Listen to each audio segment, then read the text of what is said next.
तो देखिए आज की हमारी जो कहानी है वो बिहार की एक झील है नालंदा की है। नालंदा में एक थाना है, दीपनगर थाना। इसी थाने का पास एक गांव है, उस गांव की कहानी है ये। इस गांव में एक परिवार में एक शख्स रहा करता है जिसका नाम है दीपनाथ। इस दीपनाथ की उम्र लगभग अभी की बता रहा हूँ 2024 की कहानी है, 20 से 22 साल के बीच थी। लेकिन देखिए 20 से 22 साल की उम्र थी, इसके पेरेंट्स जो होते हैं सोचते हैं कि शादी करवा दे। अब शादी के लिए तमाम लड़कियां देखी जाती है, अलग अलग लड़के को रिश्ता आता है, कभी लोग जाते हैं, लेकिन दीपनाथ को ये पसंद नहीं था। अब रीजन तो वजह किसी को नहीं पता, लेकिन एक लड़की देखी जाती है दीपनाथ के लिए जिसका नाम था अर्निका। लेकिन देखिए दीपनाथ बोलता है कि मुझे किसी से शादी नहीं करनी, अर्निका का किसी से नहीं। तो ना परिवार वाले मानते नहीं, बोलते नहीं उम्र हो चुकी है शादी कर लो। अब मजबूरन दीपनाथ हाँ बोलता है और शादी होता है अर्निका और दीपनाथ का। और ये शादी होता है अभी कुछ महीने पहले, जनवरी फरवरी के बीच की बात है, 2024 के स्टार्टिंग महीनों में। देखिए शादी के बाद सब कुछ अच्छा चल रहा था, 2024 का स्टार्टिंग में शादी हुई थी। लेकिन देखिए कुछ महीने बीतते हैं, तारीख आता है 3 जून 2024, अभी ये पिछले महीने की बात है। अचानक से अर्निका गायब हो जाती है अपने घर से, अपने ससुराल से आई मीन। लेकिन गायब हो जाती है, परिवार को चिंता होती है, उन्हें लगता है कहीं गई होगी। लेकिन कुछ समय तक नहीं आती तो परिवार वाले खोजना लगते हैं। सबसे पहले मायके में कांटेक्ट करते हैं, पड़ोसी से पूछते, लेकिन पता चलता है कि अर्निका कहीं नहीं है। अब ससुराल वालों को अलग टेंशन। अब वो लोग जाते हैं और मिसिंग रिपोर्ट थाना में दर्ज करते हैं कि मेरी बहू है 3 जून से 3 तारीख से गायब है। अब थाने वाले पूछते हैं, अपना इन्वेस्टिगेशन शुरू करते हैं। अब देखिए अर्निका की उम्र भी ज्यादा नहीं थी, 18 से 20 के बीच थी। अब पुलिस को सबसे पहले पता चलता है कि इसकी शादी कुछ महीने पहले हुई है। तो हो सकता है कि अर्निका का कोई बॉयफ्रेंड हो, उसके परिवार वाले किसी और से शादी करवा दी है, और हो सकता है वो बॉयफ्रेंड के साथ भाग गई हो। अब पुलिस वाले सबसे पहले उसके ससुराल और मायके और पड़ोसियों से पूछताछ करते हैं, लेकिन अर्निका के बारे में, उसके बॉयफ्रेंड के बारे में कुछ पता नहीं चलता। जब कोई बैकग्राउंड चेक किया जाता है, कुछ पता नहीं चलता कि ऐसा कोई बॉयफ्रेंड था उसका। अब कहा कुछ दिन बीतते हैं, इधर जब 3-4 दिन तक कुछ अर्निका का पता नहीं चलता, ना ही ससुराल से, ना ही मायके से, ना ही पड़ोसियों से, और ना ही पुलिस कुछ खुद खोज पाती है। तब जाके मायके वाले जो थे अर्निका के मदर फादर भाई, वो लोग कहते हैं कि कहीं ससुराल वाले ने कुछ कर तो नहीं दिया। आमतौर पे हमारे भारत में दहेज उत्पीड़न का मामला बहुत तेजी से बढ़ता है कि दहेज के लिए मार दिया जाता है बहुओं को। ये थॉट उसके अर्निका के माँ बाप के ख्याल में भी आया। अब ये सोचते तो अर्निका का एक भाई होता है, तो भाई फौरन पहुंचता है अर्निका का ससुराल और पूछता है अपने जीजा से कि आपने तो कुछ नहीं किया। अब इधर एक पति जो परेशान है, और इसी बीच में बता दी एक बात और पता चलती है इन 3-4 दिनों में। गांव वाले कई इस अफवाह को फैलाते या कह सकते उठाते हैं कि अर्निका का हो सकता है बॉयफ्रेंड हो, उसके साथ भाग गई हो, जैसा पुलिस ने भी प्रिडिक्ट किया था। और ये बात ऐसे कानों में आती है तो इसे बुरा और दुख लगता है अपने पत्नी के खिलाफ सुनकर। और इधर अब जब भाई पूछता है तो उसका भी मतलब अलग लगता है कि भाई मेरे ऊपर ही शक किया जा रहा है। अब अर्निका का भाई और दीपनाथ में लड़ाई हो जाती है, मारपीट हो जाती है। अब ये बात पहुंचती है पुलिस तक। अब पुलिस फौरन आके उन्हें छुड़ाती है।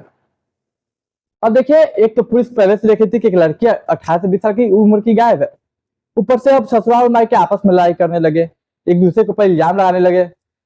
आखिर माजरा क्या है, लड़की कहाँ है, एक तो ऐसे पता नहीं चल रहा है, थोड़े लोग अलग कर रहे हैं।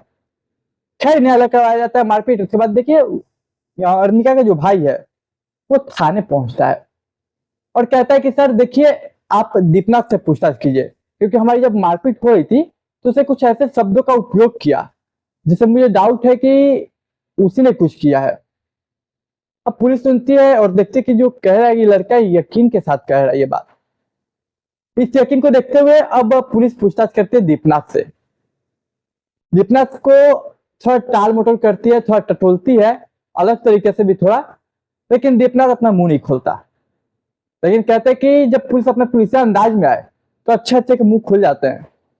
अब पुलिस अपने पुलिसिया अंदाज में पूछती है। अब होना क्या था, दीपनाथ अपना मुंह खोल देता है। सबसे पहले वो एक लोकेशन बताता है। पुलिस और उसका भाई यानी अर्निका का भाई उस लोकेशन में पहुंचता है, और ये लोकेशन था उस गांव से लगभग 2 किलोमीटर दूर एक नदी, गोठवाई नदी को है शायद, वहां पे वहीं पे बोलता है। वहां पे भाई और पुलिस जाते हैं, वहां पे एक दुपट्टा देखते हैं और ये दुपट्टा अर्निका का था। जहाँ पे दुपट्टा होता है उसके नीचे खुदाई की जाती है, तो वहां पे से एक बोरी मिलती है। इस बोरी में टुकड़ों में एक लाश थी, और ये लाश किसी और की नहीं बल्कि अर्निका की ही थी। अब पुलिस समझ के पुलिस अंदाज में अपना पूछताछ करते तोड़ती है, कहीं तुमने ऐसा किया क्यों।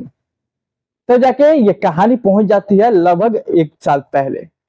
तो कहानी को आगे बढ़ाओ, फ्लैशबैक में ले जाओ। तब तक आप चैनल को सब्सक्राइब कीजिए, वीडियो को लाइक कीजिए और मुझे थोड़ा सपोर्ट कीजिए, आपकी प्यार की जरूरत है मुझे। तो देखिए 1 साल पहले पहुंचते हैं। तो 1 साल पहले दीपनाथ एक लड़की से मिला था। तो देखिए ये लड़की कोई और नहीं बल्कि इसी के एक परिवार की थी, मतलब कि अर्निका की परिवार की थी। अब कैसे हुआ मैं बताता हूँ। तो सबसे पहले ये लोग मिलते 1 साल पहले, प्यार होता है इनमें, इनके बीच संबंध भी बनते हैं और ये लोग एक दूसरे से शादी करना चाहते थे। फिर जब इधर घर वाले दीपनाथ के शादी के बारे में बात करने लगे, तब दीपनाथ इग्नोर इसीलिए कहता है क्योंकि उसकी गर्लफ्रेंड ऑलरेडी एक थी, इसलिए वो शादी करना चाहता था अपनी गर्लफ्रेंड से, ना कि इससे। और ये लड़की जैसे शादी हुई, वो उसकी गर्लफ्रेंड की मौसी की बेटी यानी मौसेरी बहन थी। जब ये बात पता चलता है ससुराल और मायके में, मतलब अर्निका के माँ बाप को, दीपनाथ के माँ बाप को, कि हम लोग अपनी बेटी अर्निका और दीपनाथ की शादी फिक्स कर रहे हैं, लेकिन दीपनाथ और वो जो लड़की थी उन्होंने का रिलेशन है। खैर परिवार इस बात को इग्नोर करता है, शादी करवा देते हैं अर्निका और दीपनाथ की। लेकिन कहते हैं पहला प्यार भुलाया नहीं जाता इतनी आसानी से। दीपनाथ और वो हमेशा कांटेक्ट में, टच में थे। एक दिन होता क्या है कि वही घर पे माँ बाप होते नहीं है और अर्निका भी थोड़ा बाहर गई हुई थी। तो मौका देखते ही दीपनाथ अर्निका की मौसेरी बहन, जो भी बहन कर ली बहन रिलेशन में थी, तो उसको कॉल करता है कि अपनी गर्लफ्रेंड को, और बुलाता है घर पे। अब वो घर पे आती है। अब दीपनाथ और वो लड़की, उसकी पहली गर्लफ्रेंड, दोनों आपस में कुछ टाइम स्पेंड कर रहे हैं। टाइम स्पेंड क्या, प्राइवेट टाइम स्पेंड करते हैं। अब अर्निका कुछ समय बाद आ जाती है। इन कुछ समय बाद आती है और जब रूम में जाती है तो ऐसे अवस्था में उन लोगों को देखती है कि उसके होश उड़ जाते हैं और इसका वो चिल्लाने लगती है। इसका चिल्लाने लगते हैं तो इन लोग समझ में नहीं आता दीपनाथ तो उसकी गर्लफ्रेंड को करे क्या। दीपनाथ फौरन उसके मुंह बंद करता है अर्निका का। इसके बाद उसकी बहन भी उसे पकड़ लेती है और इनके पास कोई ऑप्शन था नहीं इनके हिसाब से, इसलिए ये लोग अर्निका को मार देते हैं। लेकिन सवाल ये कि मार तो दिए, लाश को कैसे छुपाए, कहाँ छुपाए। इसलिए वो लोग इसको टुकड़ों में काटते हैं। टुकड़ों में काटने के बाद एक बोरी में पैक करते हैं। वही 2 किलोमीटर बाद जो नदी थी उस नदी के पास ले जाके एक गड्ढा खोदते हैं और उस गड्ढे में लाश को दबा के वापस आ जाते हैं और ऐसा करते हैं कि कुछ हुआ ही नहीं। तो देखिए यही थी कहानी। कहानी पसंद आई तो चैनल को सब्सक्राइब, वीडियो को लाइक, दोस्त रिश्तेदार के साथ शेयर कीजिए। मैं मिलूंगा एक नई कहानी में, तब तक के लिए मुझे दीजिए इजाजत।